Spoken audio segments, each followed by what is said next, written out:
The Flumes. Part 1. Sometimes on weekend nights I like to reward myself through another dull week.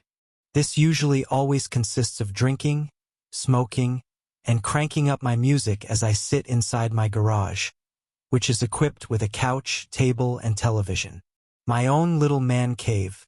I needed this time away from civilization to recharge the social batteries and prepare for the next week's continuous cycle. I've always felt like a loner my whole life. I never really needed many friends other than the ones from my childhood, Mark and Sammy, who I haven't spoken to in years. I was ready to be alone. But this particular weekend would be a lot different from my norm, as I had just received news that my grandfather had passed away. "Han, we can't wait to see you again." Of course, under better circumstances would have been my wish.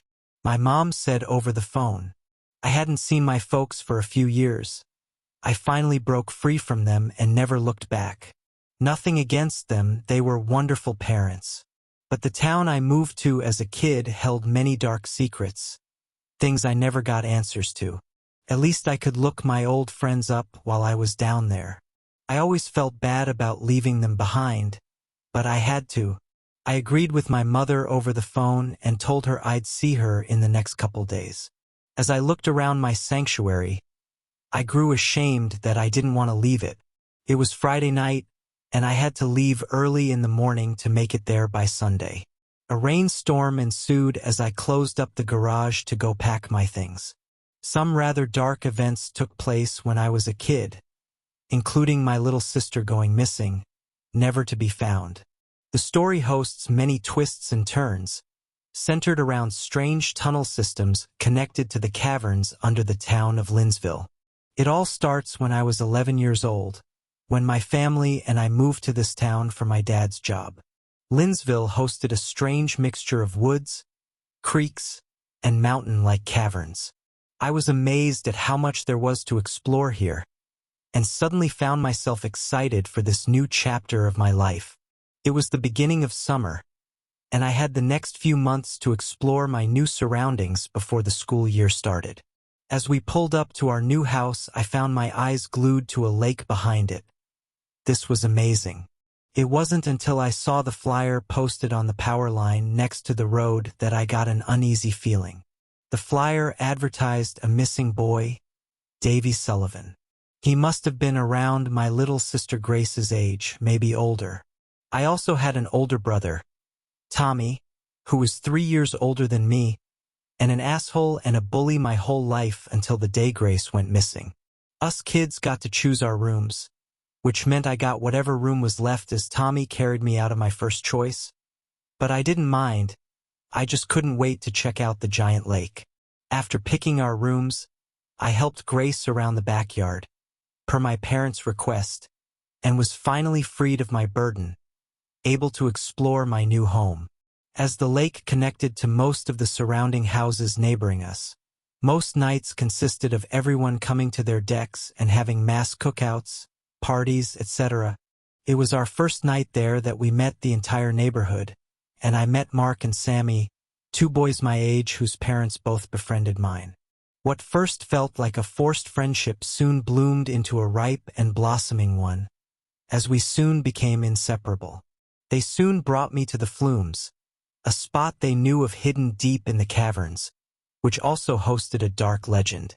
The walk was brutal, but was well worth it when they showed me an entire city-sized room deep into the Flumes, all with branching tunnel systems covered in graffiti.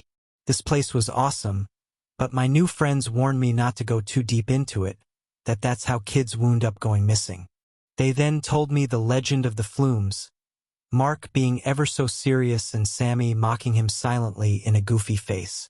Alright man, so basically this land is haunted. There's an evil that lives in the woods, and way back the military discovered this, and created a base of operations to try to capture this entity. Mark said ever so seriously, holding the flashlight up to his face, Sammy mocking him with gesture-like movements. So the military soon catch on that the monster was feeding off of the townsfolk, more specifically their children. With no way to capture or kill it, They made a plan to bring all the townspeople's children down into their base, with a plan to lure the creature down there and to seal him away. Mark concluded. And? Dude, you can't stop there. I responded. Mark sucks at telling it. Let me pick up where douche boy here dropped the ball. Sammy quickly intercepted. The military's plan worked. They were able to seal the entity away, but it came at a cost. Every child who participated was locked in the base as well. This floored the parents who were ultimately killed by the military. New families were brought in, and the whole thing was swept under the rug. Hey idiot, you forgot about the part where years later a logging crew discovered this base and opened it up. And now the legend stands. The creature of the Flumes lives on, using the old military base as a home and feeding grounds for kids. Mark said, finally concluding the legend. Sammy laughed as he and Mark started to airbox, and I reflected on this tale I was just told. That very night when I returned home, I met the town mayor, who was all drunk and giggling with his wife as they talked to my parents. Mayor Taylor shook my hand and seemed to take a keen interest in me. His wife seemed lethargic but smiled, eyes seeming to be looking at nothing and everything all at the same time. I also met the sheriff, Sheriff Don, who rushed out of the get-together assuming Ely on a call, who also happened to be the uncle of Sammy. As I staggered through the mingling bodies to get to my home and eventually my room, I overheard someone talking about the missing boy, Davy Sullivan. I overheard it was the town's first missing child in 5 years, before that being about 10 children a year. One adult added that it seemed to finally be over. Another group blamed it on the dangerous Flumes and the stupid stories that would attract kids there. I eventually made it to my house and prepared to crawl into bed when Grace entered my room, scared that she saw a man standing by her bed. Upon investigating, I didn't find anything but let her sleep in my bed with me. Unbeknownst to me, this would be the last time I would be able to comfort her after a bad dream, because that's what I thought it was. A bad dream. If only I knew. The next few weeks were really fun. Mark and Sammy introduced me to their school cliques, but I didn't care for most of them too much. We would continue to hang out in the Flumes, drinking beers, while attempting our try at graffiti.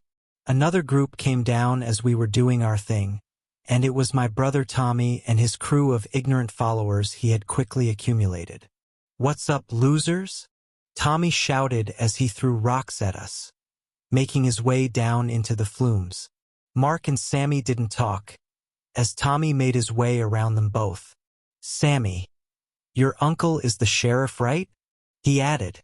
Yeah, he is," Sammy said, voice shaking. Tommy then began to laugh as he brought me into a headlock, rooting on that I knew how to pick friends. That's when Mark pushed Tommy off me, and a large fight ensued amongst the groups. That is until we heard it. The scream from deep within the Flumes, past the parts we had journeyed to. I saw Tommy rise up, dropping Mark's lapel grasp to turn to me. Without even thinking, I knew what he was about to say. That was Grace's scream. Tommy took off into the Flumes, friends all waiting by us. Something in me told me to run home, to check on Grace. That couldn't have been her, I thought. As I raced home, Mark and Sammy followed closely until I reached the dock. Running up the steps, I slammed into someone I had no idea was even standing there. Sheriff Don. I pleaded with the sheriff to help me, and told him what we had heard at the Flumes.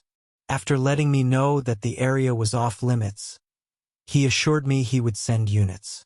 I raced up the rest of the stairs to see my parents, crying and speaking to another officer. I didn't even have to ask.